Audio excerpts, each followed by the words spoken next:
C'est en Israël qu'Enrico Macias a choisi de fêter ses 80 ans. Comme si je jouais chez moi à la maison, quoi. Je suis chez moi, je suis en famille.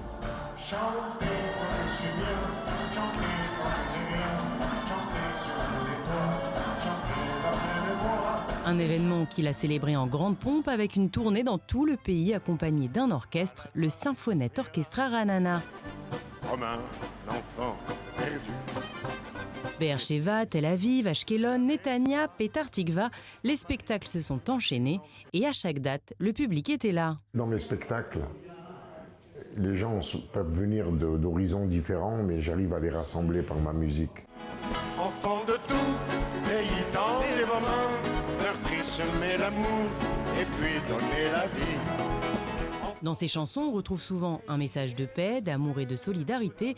Certaines résonnent particulièrement en Israël. Enfants de tout pays, c'est une chanson de fraternité pour l'humanité entière. Enfants de tout, pays et de toute couleur, vous avez dans le cœur notre bonheur. C'est comme en mathématiques, on part d'un cas particulier pour arriver à un cas général. Alors Israël, c'est un cas particulier où ils réunissent tous les gens de divers horizons, et pour que, enfin, un jour, dans l'humanité, on réussisse à faire s'entendre une fraternité entre les enfants de tous les pays. Enrico Macias se produit en Israël depuis 1965, mais c'est la première fois qu'il enchaîne les concerts dans tout le pays. Cette tournée, c'est l'idée de son producteur israélien, Yoav Tzemach. Enrico est génial, c'est comme le bon vin, il se bonifie avec le temps. Yoav est le fils du tout premier producteur d'Enrico en Israël, Shmulik Tzemach, disparu il y a quelques années. Après la mort de son père, il a décidé de reprendre le flambeau. Ce n'était pas une décision à prendre, c'était ma vie. Depuis mon plus jeune âge, je respire, je vis Enrico Macias. C'est la bande originale de ma vie et de celle de toute ma famille en fait. Ce n'est pas du business, c'est la famille. J'essaie de poursuivre le chemin tracé par mon père, du mieux que je peux.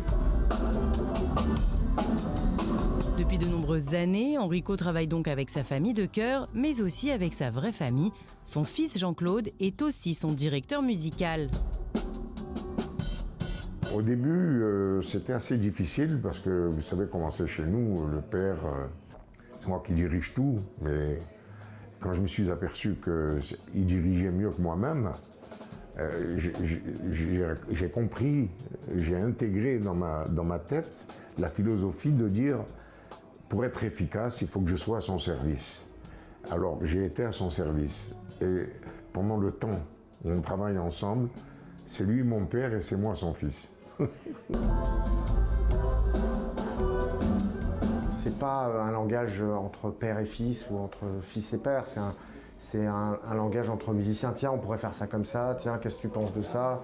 Tiens, ah, moi je vois ça comme ça. Ça devient deux musiciens qui parlent d'un projet de musique. Et depuis peu, un autre membre de la famille est venu compléter le tableau, son petit-fils Simon. Quand un bébé est tout petit, pour le faire apprendre à nager, on le lance dans la piscine tout seul et il nage. Maintenant, je vais faire comme le bébé qu'il était quand je l'ai jeté à la piscine. Et maintenant, il va tout seul se débrouiller avec vous. Lui, il est sur scène comme moi, Simon, et il a besoin d'être soutenu, d'être aidé. Tu es pour moi depuis toujours, atapanim shel ahava. Il me donne beaucoup de conseils sur la scène, comment agir avec le public, comment gérer son stress. C'est ça que j'apprends beaucoup de lui. Vraiment, c'est une école exceptionnelle. En plus de 50 ans de concerts en Israël, Enrico Macias a acquis un public israélien, mais aussi de nombreux détracteurs en France.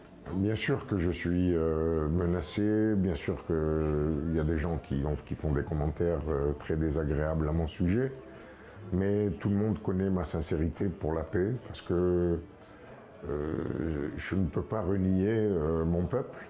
Mon peuple, c'est ma vie. Et les Israéliens le lui rendent bien. Ici, ses fans sont nombreux et ils le suivent depuis des années. En 1962, quand j'ai fait mon alia, mes voisins étaient algériens. C'est grâce à eux que j'ai connu ces chansons et j'ai adoré. Je vais à tous les concerts qu'il fait ici. On le suit depuis des années. Je suis venue d'une autre ville pour le voir. On a apprécié chaque instant. On a même pu découvrir la prochaine génération avec son petit-fils. C'était très émouvant. Toutes ces chansons, je connais toutes ces chansons par cœur. Pour beaucoup d'entre eux, Enrico rime avec nostalgie. Ça nous fait penser à nos parents, nos grands-parents qui chantaient sur Enrico Macias. Et on a grandi avec ces chansons. C'était fantastique. C'est toute mon enfance qui est revenue. Mais le chanteur oriental a aussi gagné quelques nouveaux admirateurs. C'est la première fois que j'assiste à un de ses concerts, il m'a beaucoup impressionné. Et son petit-fils est super. J'espère qu'on le verra encore en Israël, le plus possible. On l'aime ici. On a même rencontré son plus jeune fan, 14 ans tout juste. C'était charmé, on s'est éclaté. Dernière soirée, dernier concert, la tournée est terminée, mais elle laisse un souvenir inoubliable au chanteur. On a passé quand même une semaine époustouflante avec un orchestre merveilleux et un public extraordinaire à chaque concert. Un beau cadeau pour ses 80 ans, mais certainement pas le dernier, car Enrico n'a pas du tout prévu de s'arrêter là. À cet âge-là, on devrait s'arrêter déjà. Mais ça serait très dur pour moi de m'arrêter. Parce que j'aime le public, j'aime la musique, j'aime l'univers autour de la musique, autour de moi, ma famille, mes amis. J'ai envie de vous dire, je voudrais mourir sur scène comme Molière, mais enfin bon.